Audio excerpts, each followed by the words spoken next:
अच्छा, इसके बाद हम जो है वो जल्दी से आते हैं और हम पढ़ते हैं कि आपका जो वैक्सीन है वो क्या होती है और वैक्सीन को कैसे डेवलप किया गया, ठीक है?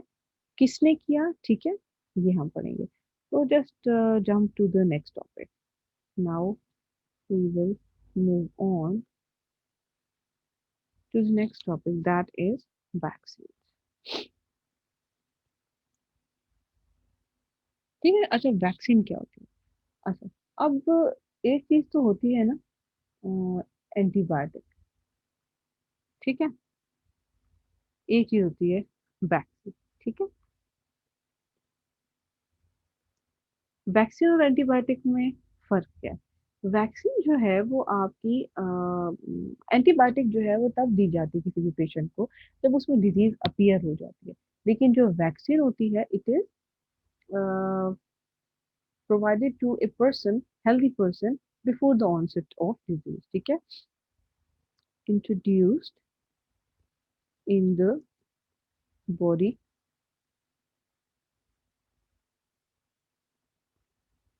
Of a healthy person before onset of disease, ठीक है? तो डिजीज आने से पहले पहले जो है वो इसको हमारी बॉडी के अंदर जो है वो इंट्रोड्यूस कर दिया जाता है, जिसकी वजह से क्या होता है कि इंसान जो है वो क्या करते हैं, हेल्प्स इन द, इसकी वजह से क्या होता है कि it helps in the development of what, immunity against the disease. तो डिजीज के आने से पहले, ठीक है, before the disease has come, ये लिखना चाहिए, हैज कम। तो डिजीज के आने से पहले ही बॉडी को हम तैयार कर देते हैं कि इन केस अगर डिजीज आ जाए तो उससे लड़ना कैसे, ठीक है? तो इस चीज को हम कहते हैं वैक्सीन। तो ये स्टोरी एक बड़ी मजे की स्टोरी है कि वैक्सीन को कैसे जो है वो फाइंड आउट किया गया, ठीक है? तो वैक्सीन जो है ये हम आपके अच्छा, इसकी स्टोरी को जानने से पहले एक और चीज, कि हाँ वैक्सीन होती क्या है ये भी हम आपको डिफाइन कर लेते हैं यहाँ पे। कि वैक्सीन को अगर आपको पूछा जाए कि जैसे ड्रग्स के बारे में हमने पढ़ा कि ड्रग्स तो डिफरेंट सोर्सेज से आते हैं, ऐसा होता है वैसा होता है। तो वैक्सीन कैसे बनती है, ये कहाँ से होती क्या चीज है ये, ठीक है? What is a vaccine? तो what is vaccine? Vaccine are basically the material is containing the weakened or killed pathogen, ठीक है? They are basically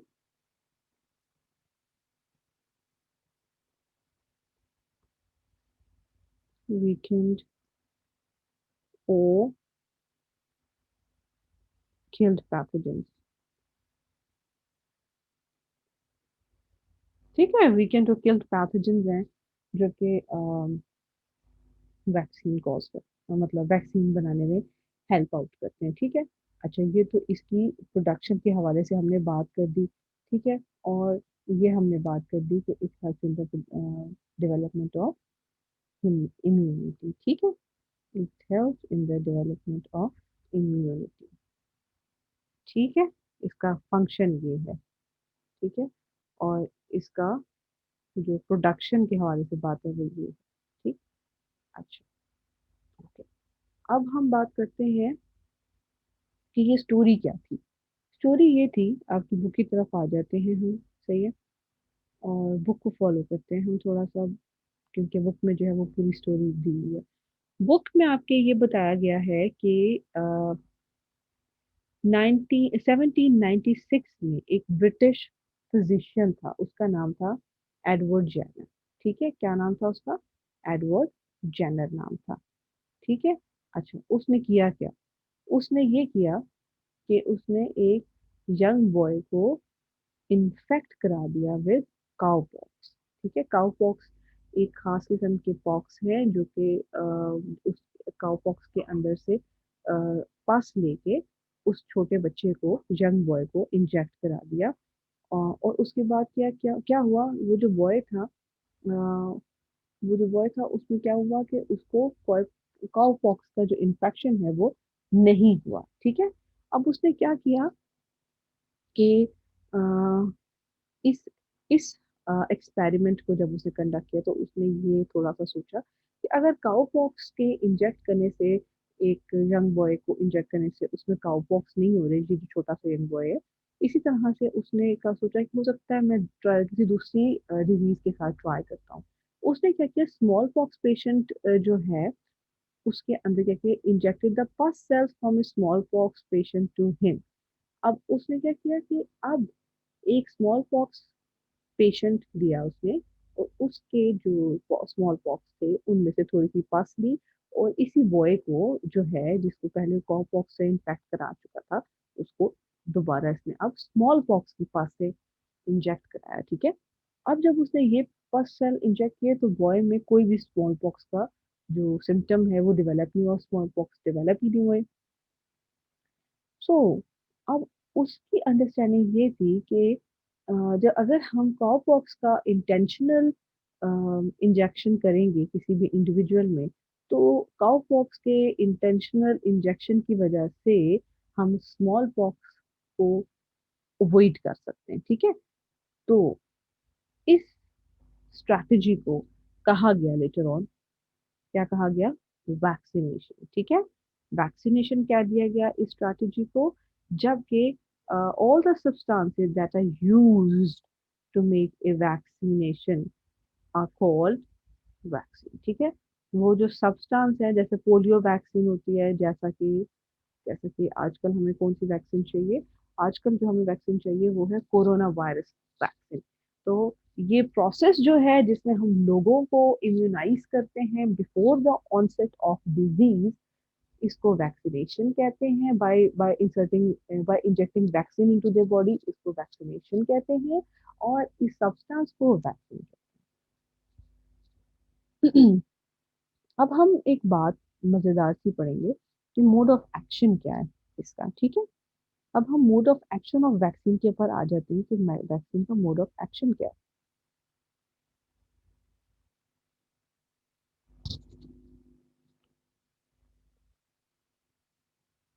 for example, these are some germ sales.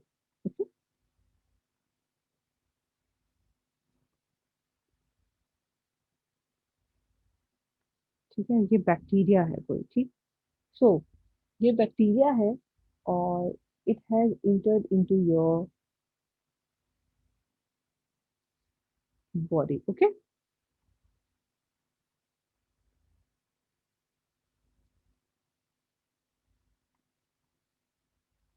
ये आपका ब्लड स्ट्रीम है। ठीक है। ये आपका ब्लड स्ट्रीम है जिसमें ये बैक्टीरिया इंटर हो गया।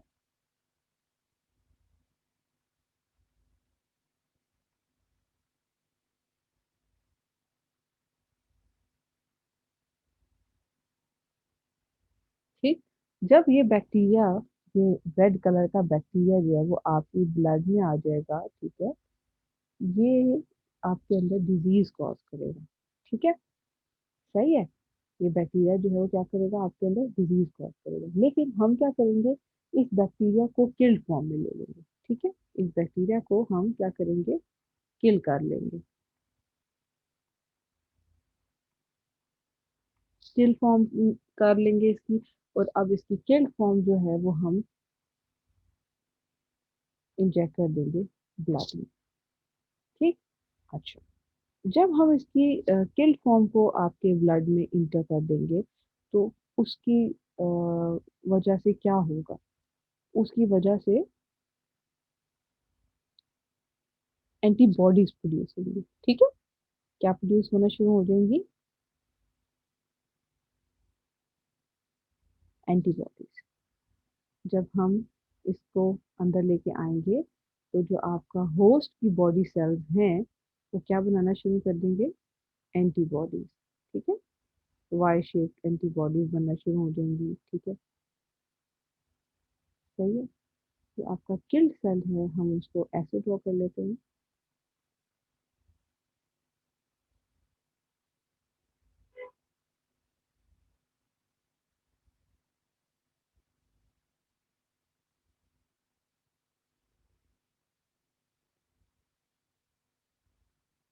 कि आपका killed bacteria,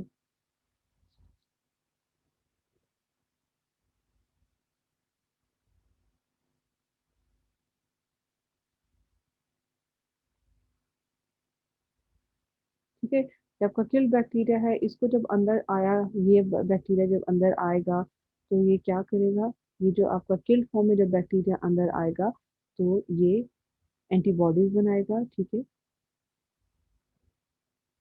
These substances are basically what?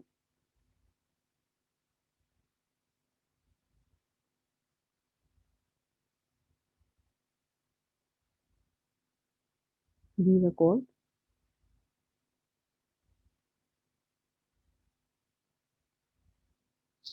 antibodies।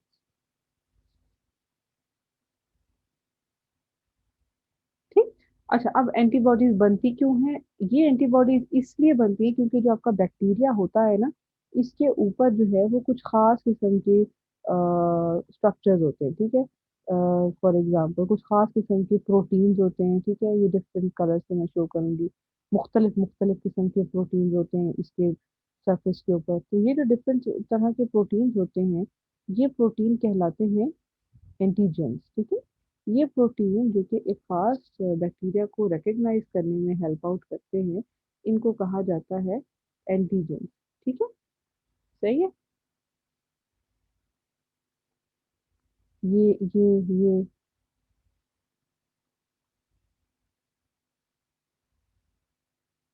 ये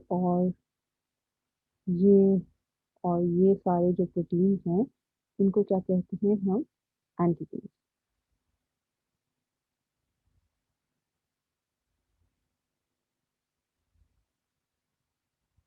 ठीक। और ये एंटीजेंस जो है ये हर वायरस में, हर बैक्टीरिया में स्पेसिफिक होती है, ठीक है। तो according to their role, different bacteria का जो रोल होता है उसकी डिफरेंट एंटीजेंस होती हैं।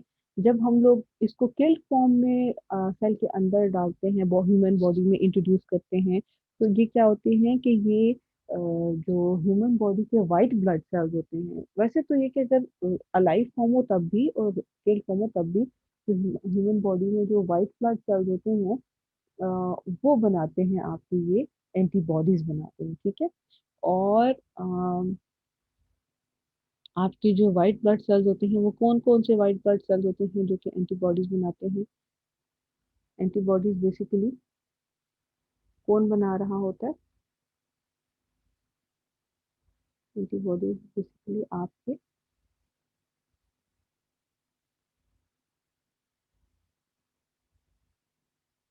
डब्ल्यू बी सी बनाते हैं, ठीक है।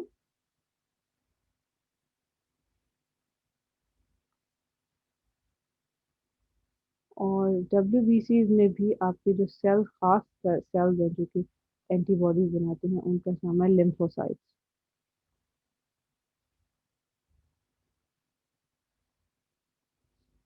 ठीक है। लिम्फोसाइट सेल्स जो कि डब्ल्यूबीसी के एक खास किस्म के सेल्स हैं, इनका काम होता है एंटीबॉडीज बनाना। सो अगर हेल्दी बैक्टीरिया घुसेगा अंदर तो जो लिम्फोसाइट एंटीबॉडी बनाएंगे उनका नंबर कम होगा, जिसकी वजह से इम्यूनिटी भी इतनी ज़्यादा स्ट्रांग नहीं होगी और इन्फेक्शन जल्दी फैलेगा आपकी बॉडी में। लेकिन अगर आप उन हेल्दी जर्म्स को किल करके वीकेंड फॉर्म में अब आपकी बॉडी में इंट्रोड्यूस कर दिया जाए, तो जो आपके डब्ल्यू बी सीज हैं, क्योंकि जर्म्स किल्ड होंगे, तो वो एफिशिएंटली जो है वो ये एंटीबॉडीज बनाना शुरू करेंगे और एंटीबॉडीज का हाई नंबर आपकी बॉडी में सर्कुलेट करेगा। और जैसे ही वो बैक्टीरिया फ्यूचर में कभी आपकी बॉडी में इंटर होगा तो वो क्या होगा, वो किल हो जाएगा। क्योंकि वो पहले से एंटीबॉडीज जो है वहाँ पे मौजूद होंगी, ठीक है। तो इस सारे प्रोसेस को कहते हैं इम्यूनाइजेशन या वैक्सीनेशन। और इस प्रोसेस के जरिए जो है वो आपकी जो बॉडी होती है वो अपने आप को किसी भी तरह के फ्यूचर इन्फेक्शन से बचा लेती है अगर उसको वैक्सीन दी जाए। ठीक है, तो ये एक बहुत ही अच्छा मेथड है। ठीक है, और ये हाईली रिकमेंडेड है। इसीलिए जो है वो scientist are going to the use of vaccine for the corona virus, क्योंकि एक दफ़ा जब आप किसी भी डिजीज के अगेंस्ट उसकी वैक्सीन जो है वो इंट्रोड्यूस करा देते हैं बॉडी में, तो फ्यूचर में उस वैक्सीन की मौजूदगी की वजह से आपकी बॉडी में एक इम्यूनिटी फ्यूचर के लिए डेवलप हो जाती है और फ्यूचर में उस इन्फेक्शन से हम बच सकते हैं। ठीक है, सो this is all about how the branch of pharmacology deals with the study of drugs that can be beneficial and harmful. And I hope you would have better concept about this chapter, this lesson. इस lesson में जो आपके